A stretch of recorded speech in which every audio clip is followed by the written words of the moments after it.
प्रिय भक्तों, आप सभी का हमारे YouTube चैनल भक्ति एक साधना में स्वागत है। आज हम आपको इस वीडियो में मार्गशीर्ष मास की कथा अध्याय 21 का पाठ सुनाने जा रहे हैं। बोलिए श्री कृष्ण भगवान की जय हो, विष्णु भगवान की जय हो। मार्गशीर्ष महीने में सुनी जाने वाली कथा से पहले हम आपको गणेश जी के अमर सुहाग और अमर पियर देने वाली कथा सुनाने जा रहे हैं। बोलिए गणेश जी महाराज की जय हो। अमर सुहाग अमर पियर देने वाली गणेश जी की अद्भुत कथा। बहुत साल पहले गणेशपुरी नाम का एक गांव था। उस गांव में विनायक और बिंदुक नाम के भाई और बहन रहा करते थे। वे दोनों एक दूसरे से बहुत प्यार करते थे और हमेशा एक दूसरे का ख्याल रखते थे। बिंदु का एक नियम था, वह रोज सुबह घर के सारे काम पूरे करने के बाद अपने भाई विनायक का मुंह देखकर ही खाना खाती थी। कुछ सालों बाद विनायक ने अपनी बहन का विवाह पड़ोसी गांव के ही एक व्यापारी के साथ रचाया। उसके ससुराल वाले काफी भले लोग थे। शादी के बाद भी बिंदु ने अपना नित्य नियम कायम रखा था। वह हर सुबह ससुराल के घर का काम जल्दी जल्दी खत्म करके अपने मायके भाई का मुंह देखने जाती थी। वह रास्ता खेतों से होकर गुजरता था।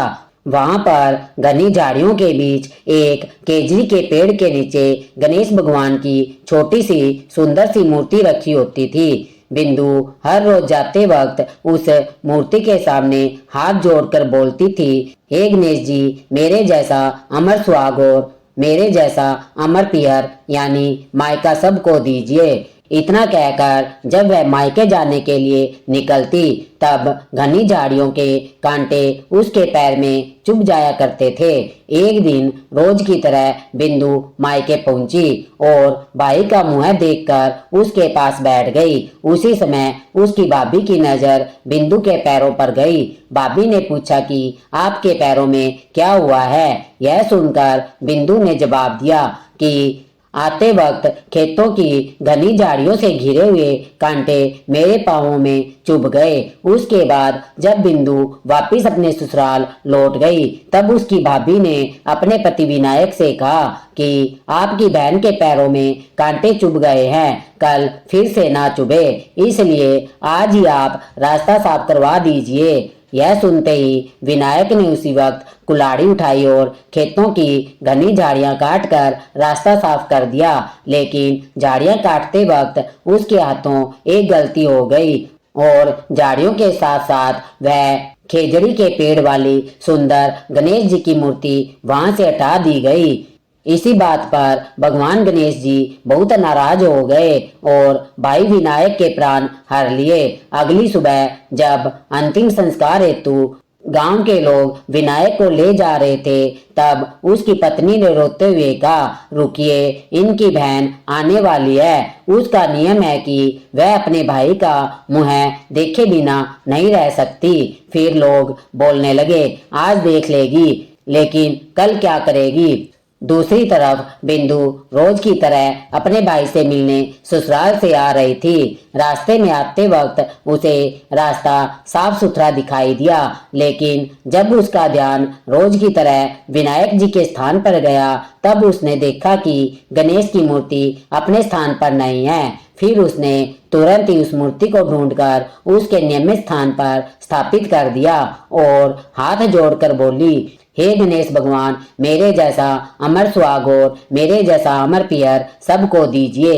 इतना कहकर आगे बढ़ी। अपने भक्त की बात सुनकर गणेश भगवान सोचने लगे, अगर मैंने इसका कहना नहीं सुना तो मुझे कौन मानेगा, कौन पूजेगा मुझे।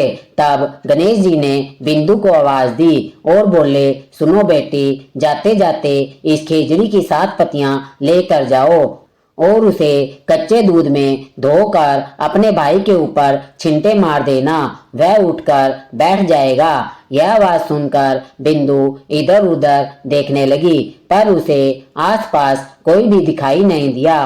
फिर उसने सोचा, ठीक है, जैसा सुना वैसे कर देती हूँ, और वह खेजड़ी की 7 पत्तियां तोड़कर अपने भाई के घर ले गई। मायके पहुंचते ही उसने देखा कि भाई के घर गांव के लोग इकट्ठे हुए हैं। भाभी जी रो रही है और सामने भाई का पार्थिव शरीर रखा हुआ है। फिर बिंदु ने तुरंत ही सुनी हुई उस आवाज के हिसाब से खेजड़ी की 7 पत्तियां कच्चे दूध में घोलकर यानी कि धोकर भाई पर छिंटे मार दिए। उसके बाद एक बड़ा चमत्कार हुआ। गणेश भगवान की कृपा से बिंदु का भाई विनायक उठकर बैठ गया और उठते ही वह अपनी बहन से बोला, मुझे बहुत ही गहरी नींद आ गई थी। यह सुनकर बिंदु बोली, इस तरह की नींद भगवान किसी दुश्मन को भी ना दे। बाद में उसने अपने भाई को पूरी कहानी बताई। तभी भाई विनायक ने भगवान विनायक से क्षमा मांग ली। तो यह थी मान्यता के अनुसार बुधवार को सुनी जाने वाली गणेश जी की अमर सुहाग और अमर पियर देने वाली कथा। हे गणेश भगवान, इस कहानी को पढ़ने वाले और सुनने वालों को हमेशा खुश रखना। कहानी अधूरी हो तो इसे पूरी करना, और हमसे कोई गलती हो गई हो तो क्षमा करना। प्रिय भक्तों, अब हम भगवान गणेश की एक दूसरी कहानी सुनने जा रहे हैं। भगवान गणेश की पूजा देवताओं में सबसे पहले की जाती है, लेकिन यह बात उस समय की है जब भगवान गणेश का विवाह नहीं हो रहा था, क्योंकि कोई भी कन्या उनसे विवाह नहीं करना चाहती थी। एक तो गणेश जी का सिर हाथी का और दूसरा उनका एक दांत भी टूटा हुआ। कोई भी कन्या उनसे विवाह करने के लिए तैयार ही नहीं थी। विवाह न होने के कारण गणेश जी बहुत दुखी रहने लगे। जब गणेश जी अन्य देवी देवताओं के विवाह में जाते तो उन्हें अपने विवाह की बात याद आ जाती, और दूसरे देवी देवताओं का विवाह होते देखकर गणेश जी बहुत दुखी हो जाते। गणेश जी को दुखी देखकर उनकी मूषक सेना ने उनकी सहायता करने के बारे में सोचा। जैसे ही गणेश जी दूसरे देवी देवताओं के विवाह में जाते, उनकी मूषक सेना विवाह में अड़चन डाल देती। कभी विवाह मंडप को खराब कर देती, कभी रास्ता खोद देती और कभी सारा खाना खराब करती, जिस कारण विवाह में बाधा आ जाती। गणेश जी और उनकी मूषक सेना की इन शरारतों से सभी देवी देवता परेशान हो गए। सभी देवी देवता आपस में सोचने लगे, महादेव जी के पुत्र है, इनसे हम कुछ कह भी नहीं सकते और सहा भी कहाँ तक जाए। सभी देवता मिलकर महादेव जी के पास गए। महादेव जी ने सभी देवताओं की बात सुनी, लेकिन महादेव जी भी क्या करे। अगर वह गणेश जी को दंडित करते हैं तो माता पार्वती जी नाराज हो जाएगी, क्योंकि गणेश जी तो माता पार्वती के प्रिय पुत्र है। तो भगवान शिव ने इस समस्या का समाधान ब्रह्मा जी के ऊपर डाल दिया। भगवान शिव ने देवताओं से कहा कि इस समस्या का समाधान तो केवल ब्रह्मा जी ही कर सकते हैं। महादेव जी की बातें सुनकर सभी देवी देवता ब्रह्मा जी की शरण में गए। उस समय ब्रह्मा जी योग निद्रा में लीन थे। ब्रह्मा जी को योग निद्रा में देखकर सभी देवी देवता उनसे प्रार्थना करने लगे। इसके फलस्वरूप ब्रह्मा जी के योग से रिद्धि और सिद्धि नाम की 2 कन्या प्रकट हुई। रिद्धि और सिद्धि ब्रह्मा जी के योग से उत्पन्न हुई, इसलिए इन्हें ब्रह्मा जी की मानस पुत्रियां भी कहा जाता है। पुत्रियां प्राप्त करने के बाद ब्रह्मा जी अपनी दोनों पुत्रियों रिद्धि और सिद्धि को लेकर गणेश जी के पास गए। ब्रह्मा जी ने गणेश जी से रिद्धि और सिद्धि को शिक्षा देने के लिए कहा, क्योंकि गणेश जी सबसे बुद्धिमान और ज्ञानी माने जाते हैं। ब्रह्मा जी के कहने पर भगवान गणेश रिद्धि और सिद्धि को शिक्षा देने के लिए तैयार हो गए। रिद्धि और सिद्धि गणेश जी से शिक्षा लेने लगी। इसी बीच जब कभी उनका शरारती मूषक किसी देवी देवता के विवाह में अड़चन डालने के लिए गणेश जी को उनके विवाह के बारे में बताने आता तो रिद्धि और सिद्धि उस मूषक को भगा देती। इससे सभी देवी देवताओं का विवाह बिना किसी विघ्न के पूरा हो जाता। ऐसा करते करते बहुत समय बीत गया। एक दिन गणेश जी को पता लग गया कि रिद्धि और सिद्धि के कारण देवी देवताओं के विवाह बिना किसी बाधा के पूरे हो रहे हैं। यह बात पता लगने पर तो गणेश जी बहुत क्रोधित हुए, लेकिन इससे पहले कि गणेश जी कुछ कर पाते, ब्रह्मा जी वहां प्रकट हो गए और गणेश जी से कहने लगे, देव गणेश, मेरी दोनों पुत्रियां रिद्धि और सिद्धि के लिए मुझे कोई योग्य वर नहीं मिल रहा है, अतः मैं आपसे अनुरोध करता हूं कि आप मेरी दोनों पुत्रियों से विवाह कर लीजिए।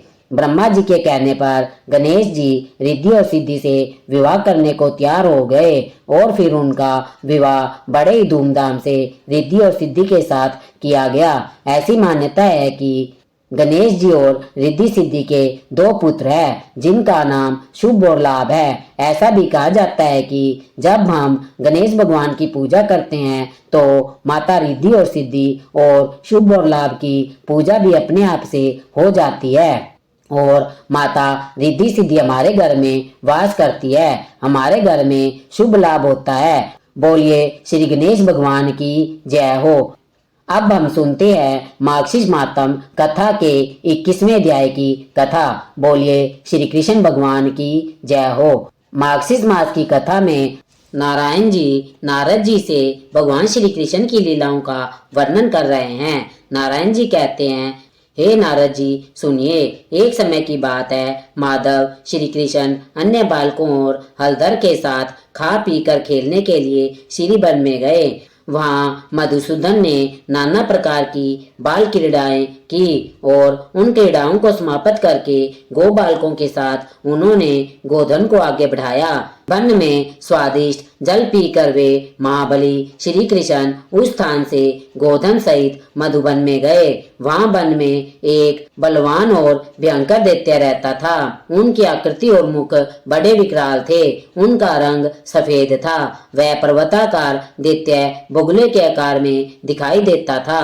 उसने देखा कि गौशाला में गौ का समुदाय है, ग्वाल बालों के साथ केशव और बलराम भी है। फिर तो जैसे अगस्त ने वातापी को उधस्त कर लिया था, उसी प्रकार वह दैत्य वहां सबको लीला पूर्वक लील गया। श्री हरि बकासुर के ग्रास बन गए। यह देखकर सभी देवता भय से कांपने लगे। वे हाहाकार करने लगे, हाथों में शस्त्र लेकर दौड़े। इंद्र ने ब्रज चलाया, लेकिन उसके प्रहार से भी बकासुर की मृत्यु ना हुई, केवल उनकी एक आंख जल गई। चंद्रमा ने हिमपात किया, किंतु उससे उस दानव को केवल सर्दी के कष्ट का अनुभव हुआ। सूर्यपुत्र यम ने उन पर यमदंड मारा, उससे वह कुत्थित हो गया, हिल डुल ना सका। वायु ने वायुव्य अस्त्र चलाया, उससे वह एक स्थान से उठकर दूसरे स्थान पर चला गया। वरुण देव ने शिलाओं की वर्षा की, उससे उसको बहुत पीड़ा हुई। अग्निदेव ने आग्नेय अस्त्र चलाया और उसके सभी पंख जला दिए। कुबेर के अर्धचंद्र से उसके पैर कट गए। ईशान के शूल से वह मूर्छित हो गया। यह देखकर ऋषि और मुनि भयभीत होकर श्री कृष्ण को आशीर्वाद देने लगे। इसी बीच में श्री कृष्ण ब्रह्म तेज से प्रज्वलित हो गए। उन परमेश्वर ने बाहर और भीतर से दैत्य के सारे अंगों में दाह उत्पन्न कर दिया। तब उन सब का वमन करके उस दानव ने प्राण त्याग दिए। इस प्रकार उस भयानक बकासुर का वध करके बलवान श्री कृष्ण ग्वाल बाल और गो के साथ अत्यंत मनोहर केली कदम्ब कानन में जा पहुंचे। इसी समय वहां पर वृषभ रूपधारी प्रलंब नाम का असुर आ गया, जो बहुत ही बलवान महाधूर्त और पर्वत के समान विशाल था। उसने दोनों सिंगों से श्री हरि को उठाकर घुमाना आरंभ कर दिया। यह सब देखकर तो ग्वाल बाल बहुत ही डर गए, इधर उधर भागने लगे, रोने लगे। किंतु बलराम जी तो जोर जोर से हंस रहे थे, क्योंकि उन्हें पता था मेरा भाई साक्षात परमेश्वर है। उन्होंने ग्वाल बालों को भी समझाया और कहा, भय मत करो, रोने की क्या बात है। इधर मधुसूदन ने उसके दोनों सिंगों को पकड़ लिया और उसे आकाश में घुमाकर भूतल पर दे मारा।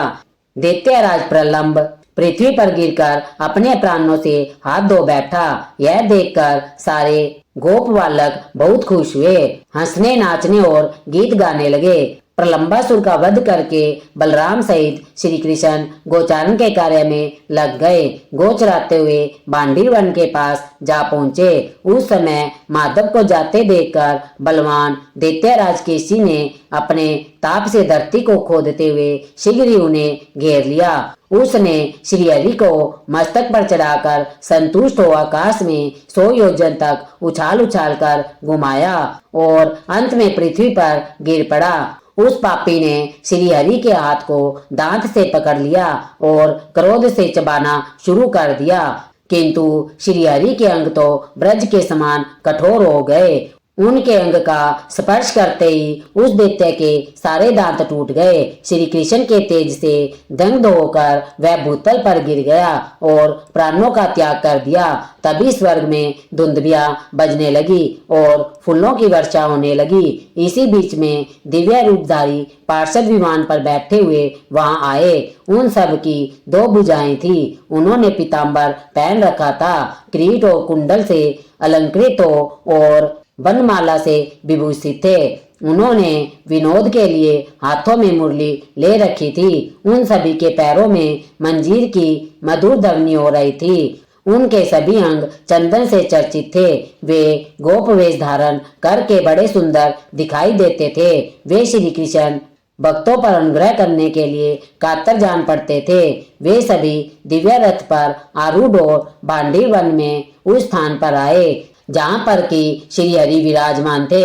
उसी समय दिव्य वस्त्र पहने रत्नमय अलंकारों से विभूषित हुए 3 पुरुष आए, जो श्री हरि को प्रणाम करके उनकी स्तुति करते हुए उसी विमान से उत्तम गोलोक को चले गए। वे तीनों पहले के वैष्णव पुरुष थे, जो देह त्याग कर दानव योनि को प्राप्त हुए थे। वे इस समय श्री कृष्ण के हाथों मारे जाने के कारण उन्हीं के पार्षद हो गए। नारद जी ने पूछा, हे भगवान, यह तो आपने बड़ी विचित्र बात कही। वे दिव्य वैष्णव पुरुष कौन थे जो दैत्य रूप हो गए? इस बात को मुझे बताइए। यह तो बड़ी परम अद्भुत बात सुनने को मिली है। नारायण जी ने कहा, हे ब्राह्मण, सुनो, मैं उनका प्राचीन इतिहास तुमसे कहता हूँ। मैंने पुष्कर में सूर्य ग्रहण के अवसर पर साक्षात महेश्वर के मुख से इस विषय को सुना है। श्री हरि के गुण कीर्तन के प्रसंग में भगवान कृष्ण ने यह कथा मुझसे कही। गंधमादन पर्वत पर गंधर्वराज गंधवाह रहा करते थे। वे श्री हरि की सेवा में तत्पर रहने वाले महान तपस्वी और श्रेष्ठ संत थे। उनके 4 पुत्र हुए, जो गंधर्वों में श्रेष्ठ समझे जाते थे। वे सोते जागते हर समय दिन रात श्री कृष्ण के चरण कमल का चिंतन करते थे। वे सभी ऋषि दुर्वासा के शिष्य थे और श्री कृष्ण की आराधना में लगे रहते थे। प्रतिदिन कमल चढ़ाकर श्री हरि की पूजा करने के बाद ही जल ग्रहण करते थे। उन चारों के नाम वासुदेव, सुहोत्र, सुदर्शन और सुपारस, यह चारों वैष्णव थे और पुष्कर में तपस्या करते थे। चिरकाल तक तपस्या करने के बाद उन्होंने मंत्र को सिद्ध कर लिया। उन चारों में जो सबसे बड़े थे, उनका नाम वासुदेव था। वे ऋषि दुर्वासा से योग्य शिक्षा पाकर योगियों में श्रेष्ठ और सिद्ध हो गए। उन्होंने विवाह नहीं किया। वे ब्रह्म तेज से प्रज्वलित होकर देह त्याग कर श्री कृष्ण के पार्षद हो गए।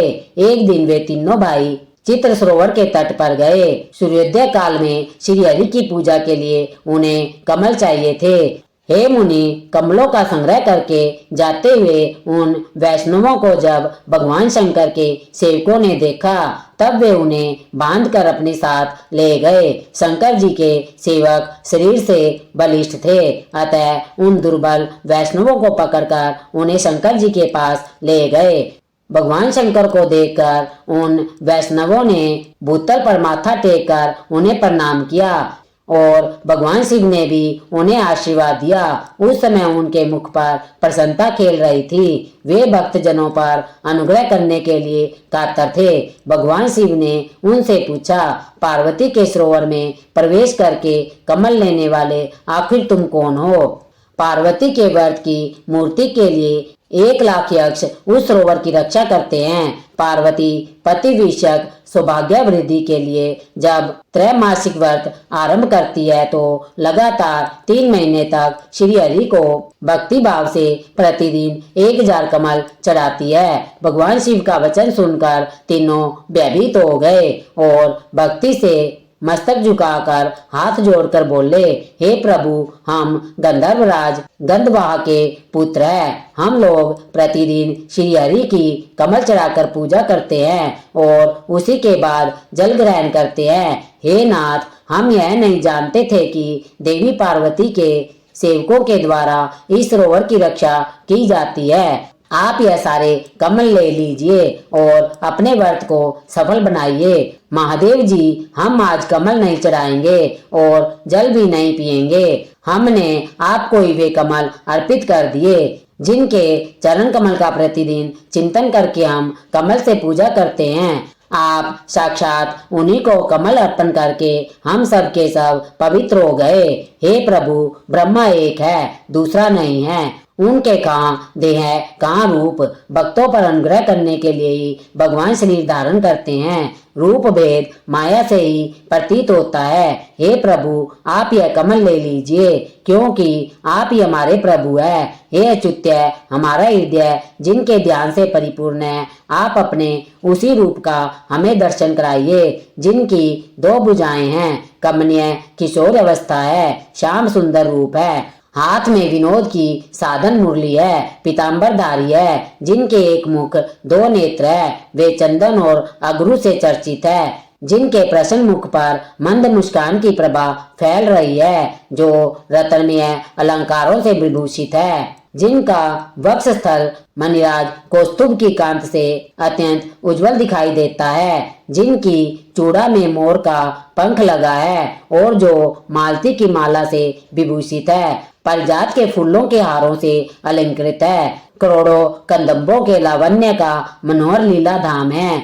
और समूह की समूह गोपियां मंद मुस्कान और बांकी चितवन से जिनकी ओर देखा करती है, जो श्री राधा के वक्ष स्थल पर विराजमान है, ब्रह्मा आदि जिनकी स्तुति करते हैं, जो सबके लिए वंदनीय, चिंतनीय और वाचनीय हैं, जो भक्तों पर अनुग्रह करने के लिए कातर रहने वाले हैं। आपके उसी रूप का हम दर्शन करना चाहते हैं। ऐसा कहकर वे गंधर्व भगवान शंकर के सामने हाथ जोड़े खड़े हो गए। श्री कृष्ण के रूप का वर्णन सुनकर भगवान शंकर के श्री अंगों में रोमांच हो गया। उनकी आंखों में आंसू आ गए। गंधर्वों की बातें सुनकर वे उनसे बोले कि मैंने जान लिया है, तुम लोग श्रेष्ठ वैष्णव हो और अपने चरण कमल की धूल से पृथ्वी को पवित्र करने के लिए भ्रमण करते हो। मैं श्री कृष्ण के दर्शन की सदा ही इच्छा करता हूँ, क्योंकि साधु जन तीनों लोकों में दुर्लभ है।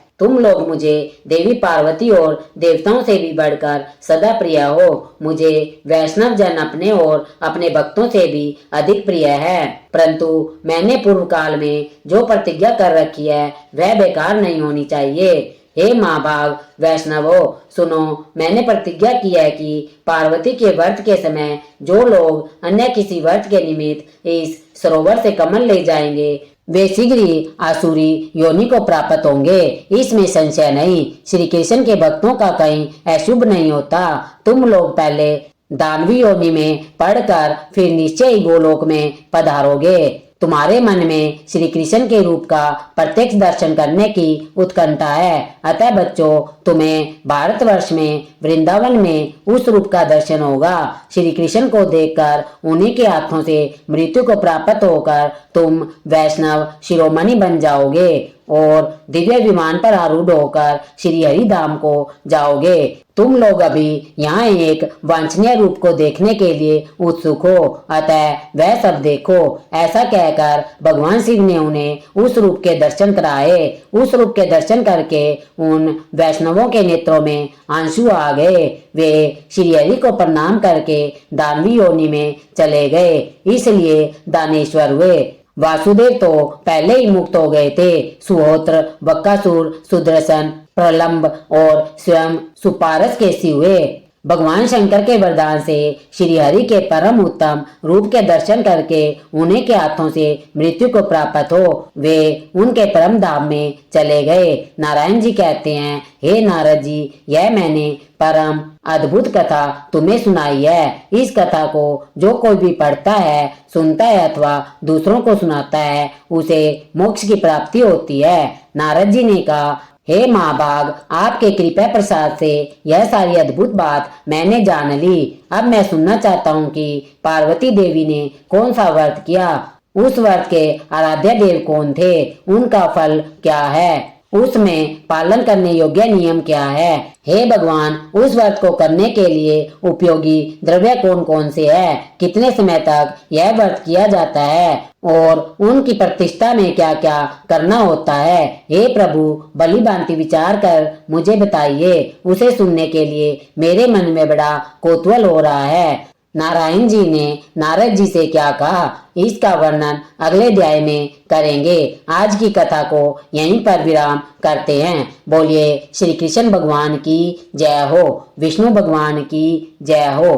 प्रिय भक्तों, आपको हमारी कथा कैसी लगी? यदि आपको हमारी यह वीडियो पसंद आई है तो हमारे चैनल भक्ति एक साधना को सब्सक्राइब करना और इस वीडियो को अपने मित्रों और अपने रिश्तेदारों के साथ ज्यादा से ज्यादा शेयर करना और कमेंट बॉक्स में जय श्री कृष्णा जय श्री राधे लिखना न भूलना।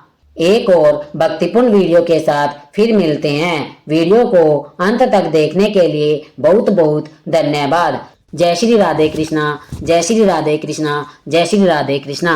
बोलिए कृष्ण भगवान की जय हो, राधा रानी की जय हो, लक्ष्मी माता की जय हो, विष्णु भगवान की जय हो।